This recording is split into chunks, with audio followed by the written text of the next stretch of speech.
বিসমিল্লাহির রহমানির রহিম। আমাদের অনলাইন শিক্ষা কার্যক্রমে মাধ্যমিক শ্রেণীর রসায়ন বিজ্ঞান এর রাসায়নিক বন্ধন অংশে আমরা সমযোজী বন্ধন নিয়ে আলোচনা করছি। অধাতুর পরমাণুগুলো পরস্পরের মধ্যে বিক্রিয়ার সময় তারা পরস্পরের নিকটতম যে নিষ্ক্রিয় মৌল আছে তাদের মতো ইলেকট্রন বিন্যাস অর্জনের জন্য এরা ইলেকট্রনগুলো পরস্পরের মধ্যে শেয়ার করে। এই ইলেকট্রনগুলো উভয় পরমাণু শেয়ার করার মধ্য দিয়ে তারা যে বন্ধনে আবদ্ধ, এই শেয়ারিং অপশন থেকে যে বন্ধনটি তৈরি হয় সেটি হলো তোমার সমযোজী বন্ধন। এবং এখানেও কিন্তু আমাদের ওই একই বিষয়টি আসবে যে তারা তাদের নিকটস্থ নিষ্ক্রিয় মৌলের মতো ইলেকট্রন বিন্যাস অর্জন করবে। এখানে দুটি ক্লোরিন পরমাণুর বিষয়টি উল্লেখ করা আছে, যে ক্লোরিন পরমাণুগুলো পরস্পরের সঙ্গে যুক্ত হয়ে তারা ক্লোরিনের অণু তৈরি করেছে এবং সেক্ষেত্রেও সমযোজী বন্ধন তৈরি হয়েছে। তো পরবর্তী পৃষ্ঠায় এটার চিত্র দেওয়া আছে, আমরা চিত্রটা দেখি, প্রয়োজনে আমি ছবি এঁকে দিচ্ছি। এই তো অক্সিজেন। আচ্ছা, এখানে হাইড্রোজেনের দুটি পরমাণুর মধ্যে একটু দেখো। প্রথমত হাইড্রোজেন পরমাণুর বহিস্থ শেলে একটি ইলেকট্রন আছে। এই যে দুটি পরমাণু যখন পরস্পরের সঙ্গে যুক্ত হচ্ছে তখন এই ইলেকট্রন গুলোর মাধ্যমে তারা বন্ধন তৈরি করে। আর এখানে যে ইলেকট্রন জোড়া অবস্থান করছে এরা হলো বন্ধন জোড় ইলেকট্রন। এই ইলেকট্রন গুলো শেয়ারিং এর মাধ্যমে তারা তাদের নিকটস্থ নিষ্ক্রিয় মৌল হিলিয়ামের মতো ইলেকট্রন বিন্যাস কিন্তু অর্জন করছে এবং তাদেরও সর্বশেষ শক্তি স্তরে এখানে কিন্তু দুইটি ইলেকট্রন থাকার অর্থ হচ্ছে এরা দুইয়ের নিয়ম অনুসরণ করছে। এরপরে আমি অক্সিজেনেরটা দেখাচ্ছি। অক্সিজেনের ক্ষেত্রে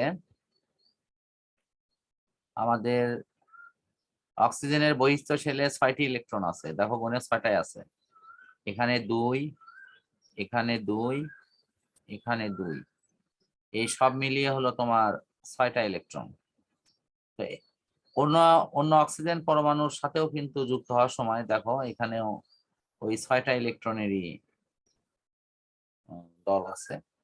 এখন এই জোড়া ইলেকট্রন এরা যদি পরস্পরের সঙ্গে যুক্ত হয়ে এরকম ডাবল বন্ড তৈরি করে তাহলে তখন দেখা যাবে যে উভয়েরই কিন্তু এরকম অনুভব আসবে যে তাদের বহিস্থ শেলে 8টি করে ইলেকট্রন আছে। কিভাবে?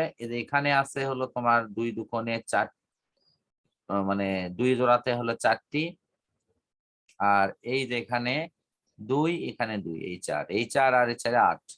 উভয় পরমাণুর মধ্যে তোমার এই মাঝখানের যে পরমাণুর ইলেকট্রন জোড়াদ্বয় সেটি কিন্তু শেয়ারিং হয়েছে এবং উভয়ই কিন্তু তাদের নিকটস্থ নিষ্ক্রিয় মৌল নিয়নের মতো ইলেকট্রন বিন্যাস অর্জন করছে।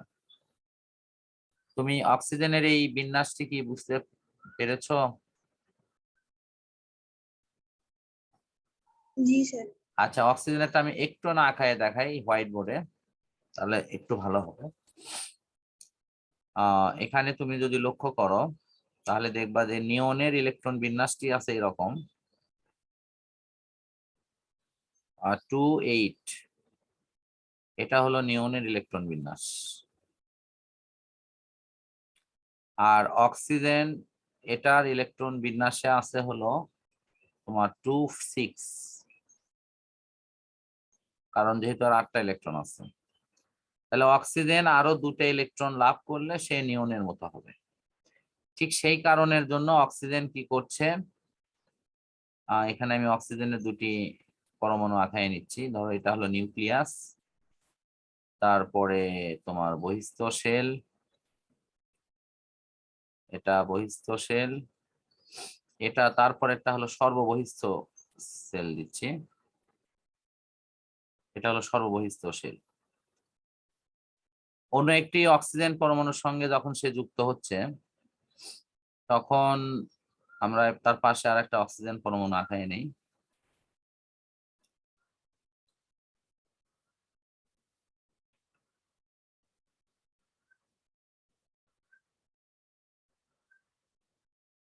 এরপরে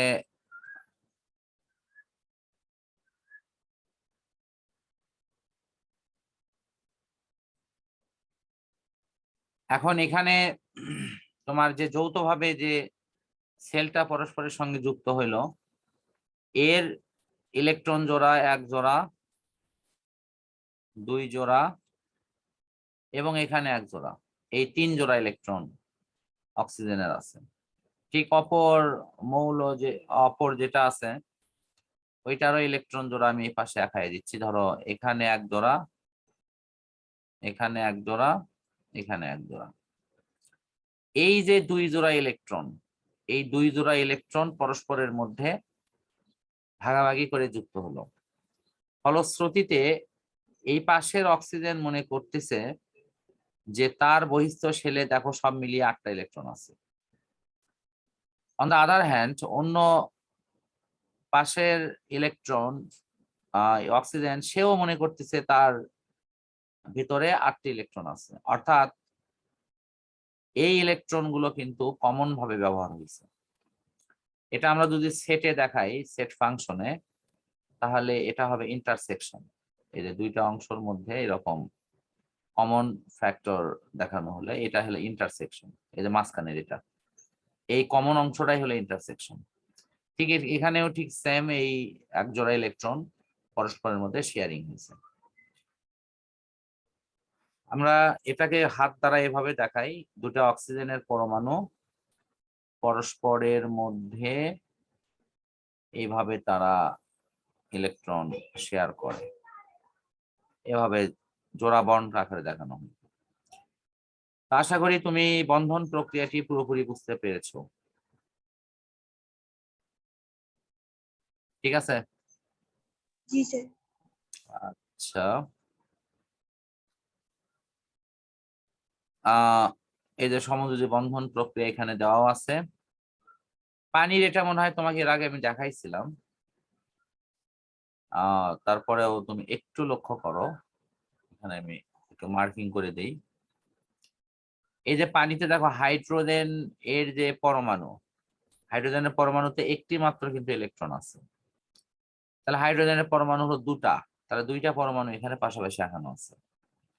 অক্সিজেনের পরমাণুর বহিস্থ শেলে ইলেকট্রন আছে হলো সব মিলিয়ে 6টা। তুমি গুণে দেখো 6টায় আছে, 1টা, 2টা, 4টা, আর 2 এ কত, 6টা। এই 6টার মধ্যে এই যে নিচে যে 2টা আছে, এই যে এটা এবং এটা, এটার সাথে তোমার এই হাইড্রোজেন গুলো যুক্ত হয়েছে, যুক্ত হয়ে এর গঠনটা এইরকম হয়েছে। আশা করি পানির অণুর এই গঠনের বিষয়টি তুমি ক্লিয়ার বুঝতে পারছো। এখানেও কিন্তু সমযোজী বন্ধন। এই জায়গাতে তোমাকে আমি তখন পড়াইছিলাম, একটু মনে করে দেখো, যখন ওই রাসায়নিক ভাবে আমরা ঋণাত্মকতা পড়ছিলাম। ঋণাত্মকতার ওটা হলো একটা প্রবণতা, যে অক্সিজেনের সাথে হাইড্রোজেন ইলেকট্রন শেয়ার করছে। নিয়ম হলো এই জোড়া ইলেকট্রন 2 জন সমানভাবে ব্যবহার করবে, কিন্তু দেখা গেল যে অক্সিজেনের দিকে ইলেকট্রন জোড়া ঝুঁকে আসলো হাইড্রোজেনের চাইতে। তো অক্সিজেনের দিকে ইলেকট্রন জোড়া যাওয়াতে, 2টা ইলেকট্রন যাওয়াতে এটা 2- হয়ে গেল আংশিক ভাবে, আর এটা হয়ে গেল 2+। এটা হলো একটা প্লাস, ওটা একটা প্লাস। এই প্লাস মাইনাস আকৃতির জন্যই অক্সিজেন পানিকে আমরা কিন্তু এভাবে দেখাই, অর্থাৎ হাইড্রোজেন আয়ন আর একটি হলো হাইড্রক্সিল আয়ন। কিন্তু সত্যিকার অর্থে পানি কিন্তু আয়নিক যৌগ নয়, এটি সমযোজী যৌগ।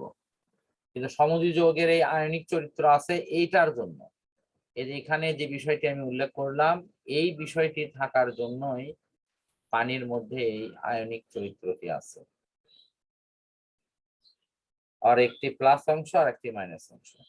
এই বিষয়টি কি ক্লিয়ার বুঝতে পারছো?